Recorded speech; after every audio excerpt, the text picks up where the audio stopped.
Com vocês, Beth Carvalho!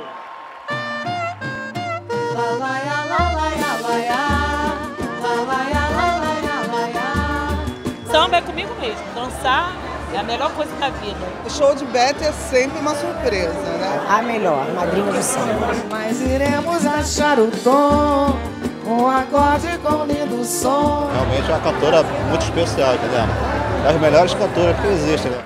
Boa noite, gente. É um prazer enorme estar aqui no Imperato, que hoje comemora 4 anos de vida. A gente se fala no olhar. Bom demais, comemorar 4 anos do Imperato, 50 anos de carreira da Beth, 70 anos de idade, melhor ainda. É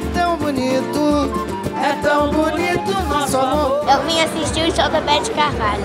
Chora, não vou ligar, chegou a hora, mas me pagar. Pode chorar. Acho que é tudo que um artista quer, atingir todas as idades. Eu que tenho uma relação com criança muito forte, não canto músicas infantis, nada disso. Mas eles gostam de mim, que bom. Deixa a vida me levar, deixa a vida me levar. Estou gostando muito desse novo Imperato, porque trouxe para o Meia uma das coisas que a gente precisava, que era a cultura. Minha segunda casa.